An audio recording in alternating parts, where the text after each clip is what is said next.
औज़ुबिल्लाहिमिनश्शैतानिर्रजीम बिस्मिल्लाहिर्रहमानिर्रहीम। उम्मीद है कि आप सब खैरियत से होंगे। आज हम पढ़ने वाले हैं चैप्टर 6 ग्रेविटेशन और इसका एक इंतहाई अहम टॉपिक है, वो है मास ऑफ अर्थ यानी जमीन का वजन। तो जमीन का वजन हम तो आम किसी चीज में नहीं तोल सकते, यानी किसी तराजू में रखकर जमीन को तो तोल नहीं सकते। इसके लिए लॉ बनाए गए हैं और इस लॉ के बिना पर आज हम सीखेंगे कि हम मास ऑफ अर्थ कैसे निकालेंगे। तो चलिए शुरू करते हैं। सबसे पहले यहाँ पर मैंने एक अर्थ बनाया हुआ है, यानी इसको मैंने अर्थ का नाम दिया है। ये अर्थ है और ये इसका सेंटर है, सेंटर ऑफ अर्थ है। यहाँ सेंटर से लेकर ये जो यहाँ तक जो सरफेस है इसे हम रेडियस कहते हैं। जैसे आपको पता भी होगा, अगर आपने मैथ में पढ़ा हो तो एक सर्कल होता है और सर्कल के बीच में अगर उस सेंटर से एक लाइन गुजरे तो उसे और दूसरे तरफ से उसे टच हो तो उसे हम डायमीटर कहते हैं, और डायमीटर का जो हाफ होता है उसे हम रेडियस कहते हैं। तो ये हमारे पास रेडियस ऑफ अर्थ है और ई से मुराद अर्थ है, और ये मास ऑफ अर्थ है। उसका हमने एम कंसीडर किया है। मास, एम से मास और ई से अर्थ, यानी से हमने मास ऑफ अर्थ कंसीडर किया है।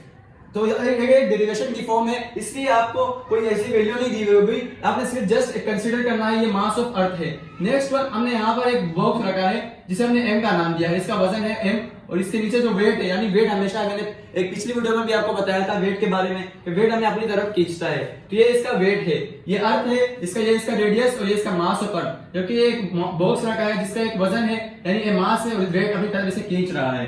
तो चलिए शुरू करते हैं। मास ऑफ अर्थ सबसे पहले यानी स्मॉल एम हमने यहाँ पर लिया कि स्मॉल एम यानी बॉक्स का था, तो मास ऑफ द बॉक्स यानी बॉक्स का मास स्मॉल एम ने हमने कंसीडर किया है। नेक्स्ट पर हमने कंसीडर किया है एम ई से मुराद मास ऑफ अर्थ, यानी मास ऑफ अर्थ हमने यहाँ पे कंसीडर किया था। तो एम ई से मुराद mass of earth. Number next है जी क्या है, पिछली वीडियो में भी बताया था, उससे पिछली वीडियो में भी बताया था, और मतलब जो Newton law of universal gravitation था उसमें हमने इसके बारे में कंप्लीट इसके स्टेटमेंट और इसके जो लॉस थे उसके मुताबिक आपको एक्सप्लेन किया था। तो जी की वैल्यू तो हमेशा कांस्टेंट रहती है, इसलिए जी अब हमारे पास यहाँ पर आएगा 6.67 एक्सपोनेंट माइनस 11। तो जी यूनिवर्सल ग्रेविटेशनल, इसका फुल अगर फॉर्म देखें तो यूनिवर्सल ग्रेविटेशनल कांस्टेंट है। अब आते हैं रेडियस ऑफ अर्थ यानी R E. Radius of earth, जैसे यहाँ पे मैंने आपको एक गोल दायरा बना हुआ है, ये है रेडियस ऑफ अर्थ। तो आर ई से मुराद रेडियस ऑफ अर्थ है। आपको ये समझ आ गया होगा। नेक्स्ट स्टेप में आपने क्या करना है, आपने लगाना है then according to Newton's law of universal gravitation. Newton's law के मुताबिक, यानी न्यूटन्स के लॉ ऑफ यूनिवर्सल ग्रेविटेशन के मुताबिक, तो उसका फॉर्मूला है F is equal to G M E upon R E square, यानी F से मुराद फोर्स, G से मुराद ग्रेविटेशनल कांस्टेंट, स्मॉल m से मुराद मास ऑफ द बॉक्स और m e से मुराद मास ऑफ द अर्थ, और जबकि डिवाइड में आर ई यानी रेडियस ऑफ अर्थ का स्क्वायर। अब आते हैं वेरियस, जबकि यानी वेरियस नेक्स्ट स्टेप में डेरिवेशन में हम खुद से स्टेप लेते हैं। मिसाल के तौर पर अगर मैं आपसे कहूं कि आपको यहां से सदर की तरफ जाना है, तो आप एक स्ट्रेट डायरेक्शन में नहीं जाएंगे, आपको पहले राइट पे टर्न लेना होगा, फिर स्ट्रेट जाना होगा, फिर लेफ्ट पे टर्न लेना होगा। इस तरह आपको डायरेक्शन चेंज करनी होगी, यानी आप एक डेरिवेशन कर रहे हैं। तो इस तरह डेरिवेशन में आप अपनी तरफ से एक स्टेप जरूर लेते हैं। तो यहाँ पे जो एफ है यानी वेरियस फोर्स, यानी एफ से मुराद फोर्स है, वो बराबर है वेट के, और वेट आपको पहले ही बताया था कि वेट बराबर होता है एम जी के।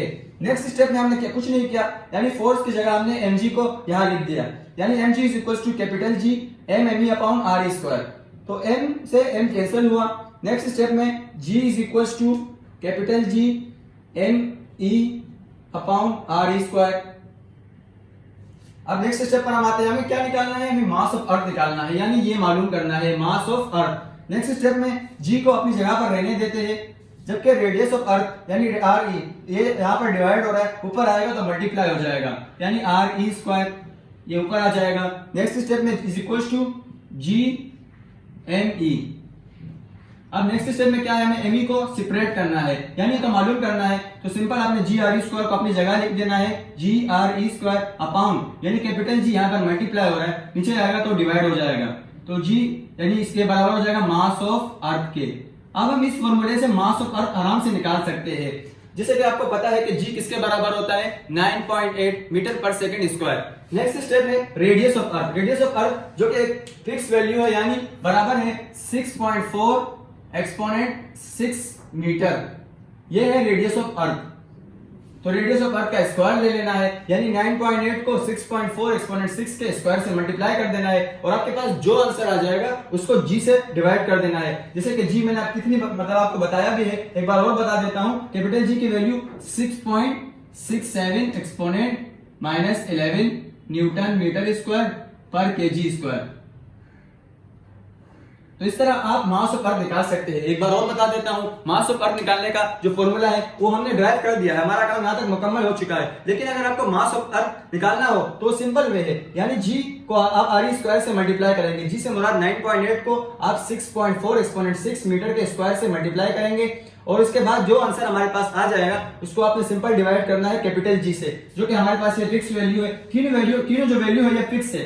इसको डिवाइड करने से मास ऑफ अर्थ हमारे पास आ जाता है me is equals to 6 exponent 24 kg, यानी ये मास ऑफ अर्थ हमारे पास आ जाता है। आप इसे अपने कैलकुलेटर की मदद से आप इसे सॉल्व कर सकते हैं। तो इस तरह हमारे पास ग्रेविटेशन का जो टॉपिक था मास ऑफ अर्थ आज हमने मुकम्मल कर लिया। उम्मीद है कि आपको ये वीडियो पसंद आ गई होगी। हमारे चैनल को सब्सक्राइब करें और इस वीडियो को लाइक करें।